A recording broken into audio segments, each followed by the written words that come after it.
So carbon solid plus oxygen gas forming carbon dioxide gas. Now, one of the ways that I can look at that and know instantly that this is a redox reaction is because these are elements. Okay, if I react elements as redox, or if I form an element,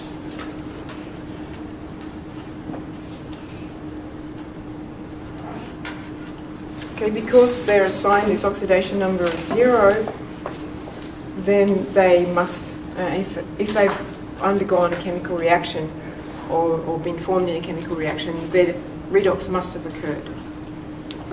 So using that rule, I know that this is redox. But I need to look and see, well, where are the electrons going? With my rule, and we'll look more at the rules in a moment, but if you just accept for the moment that our elements are 0, and that in this instance, oxygen will form the oxide ion, we'll have a -2, or wouldn't, if it did form an ion, it would be the -2 ion. There are 2 of them, so that means that the total oxidation number contribution from the oxygens is -4. And because we have to balance to 0, what's the carbon got to be? +4.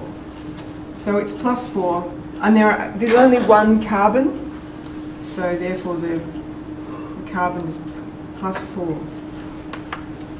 in that example.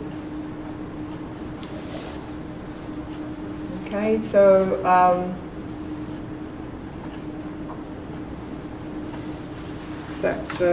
let's have a look at the rules. We've already talked about elements 0. The ions, so anything that forms an ion, its oxidation number is the same as the ion charge. For ions, oxidation number state is the same as the charge.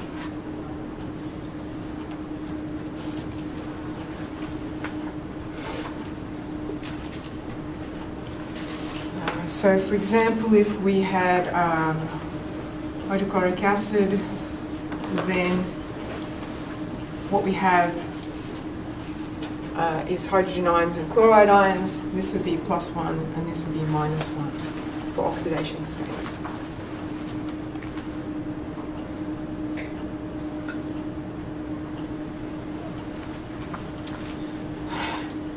Part 3, you must learn this. So if you want to put a highlighter through point 3 for rule 3, because I think these ones are fairly straightforward, but you must remember rule 3. Oxygen has an oxidation number of -2, except as a free element, which is the same for any element, and in peroxides. So oxygen, 0 is the element, and that includes the oxygen gas that we encounter, because that's still still element. There's only one type of atom present. -2 for everything else except peroxides.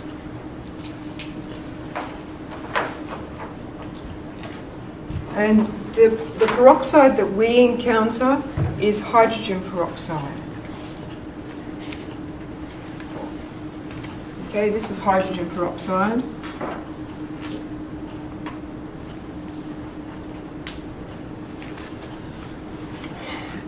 And it probably makes sense that it can't be -2.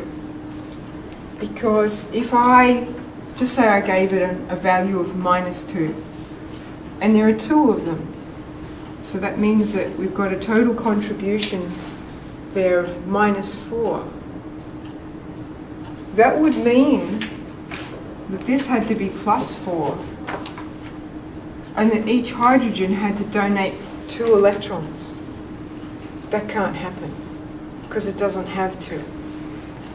So that's why it can't be right. So in the case of peroxides, oxygen has a value, an oxidation number of -1.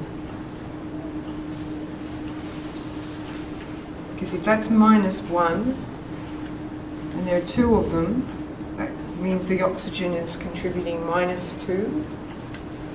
I balance it then with the hydrogens, 2 hydrogens of +2, and the hydrogen then is +1, which does make sense because it does have 1 electron.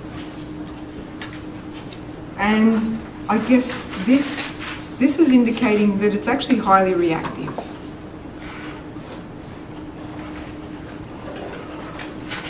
And it's known as a strong oxidizer.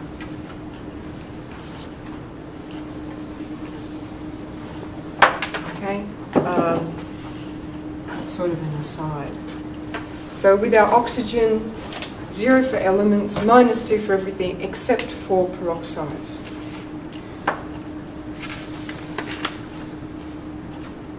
Right, now we have to have another rule for hydrogen. Let's go to rub this out.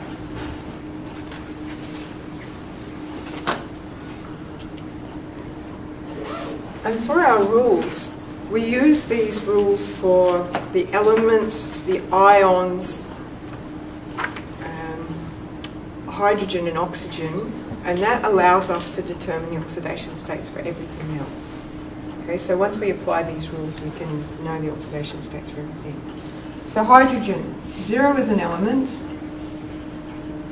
+1 in everything else except,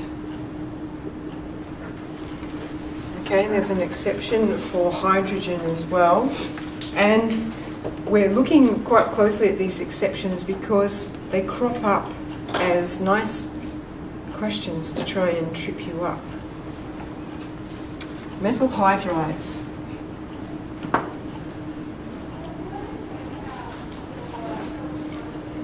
Now you might also notice that the way substances are written is that we generally have the positively charged or the least electronegative thing written first.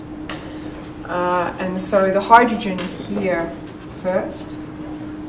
For our metal hydrides, for example, sodium hydride, the sodium's in that front spot.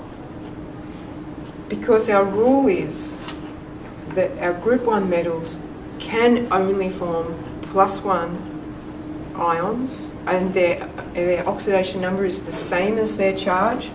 And so in this case, this is +1, this is -1. The hydrogen is -1. There's an oxidation number of -1.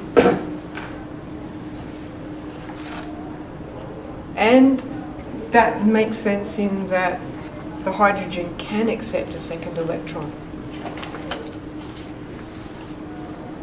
Okay, but again, highly reactive.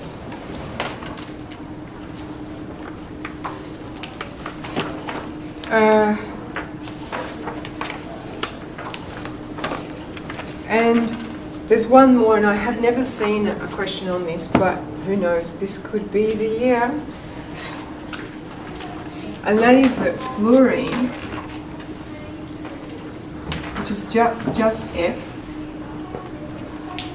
has an oxidation number of -1.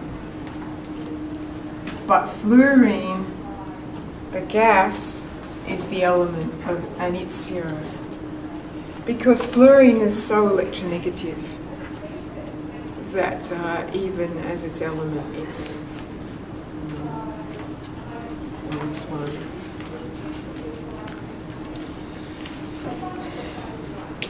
One more thing to think about,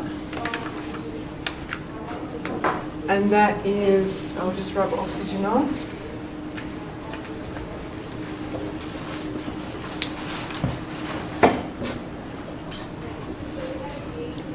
substances that are a compound, then the overall oxidation state is going to equal 0, isn't it? Because this is 2 times plus 1 minus 2 is equal to 0. Yeah, because there's no charge.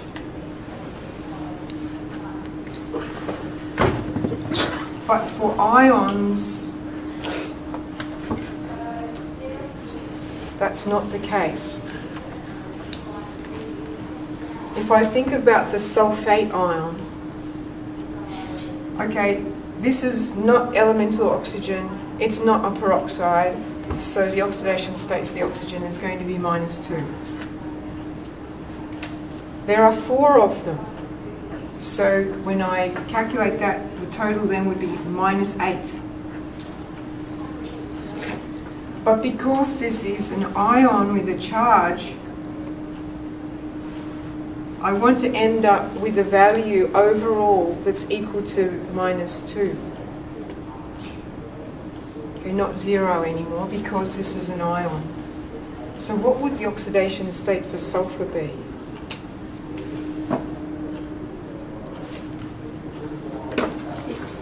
Plus 6.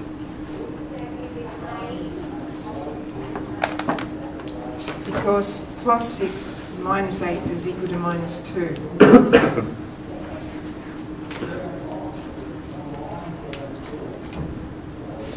Okay, so you need to be careful of ions.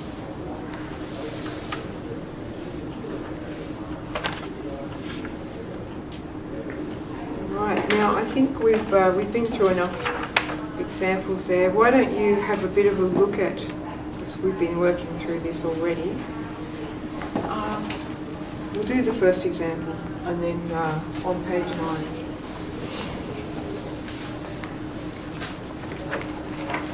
Applying these rules, and then you can go over some examples yourself.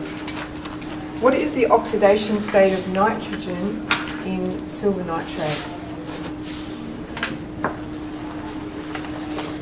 So we think about our rules.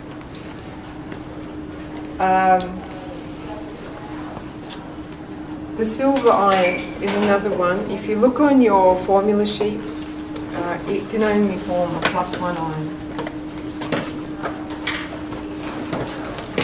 And the oxygen, it's not elemental and it's not a peroxide, so each of these must be minus 2. We've got 3 of them, so that's minus 6. Plus 1 from the silver means that the nitrogen here must be plus 5 because there's no net charge. It's not an ion, it's a compound, so it's got a net charge of 0. Right, we'll do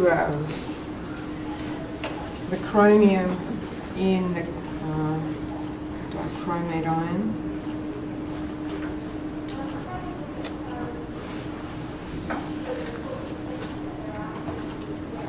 So it's not elemental oxygen and it's not a peroxide. The oxygen must be minus 2. There are 7 of them, and so this must add up to minus 14.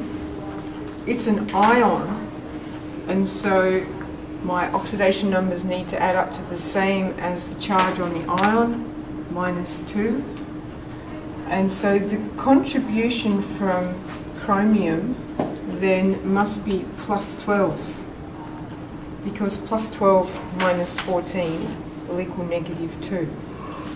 But there are 2 of them, and so I'm going to divide that by 2, and I can see then that the chromium is plus 6.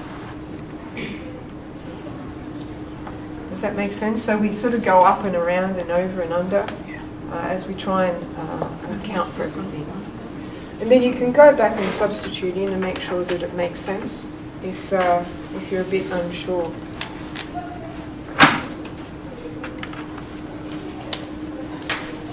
Now is the time to go on with the questions on the next page.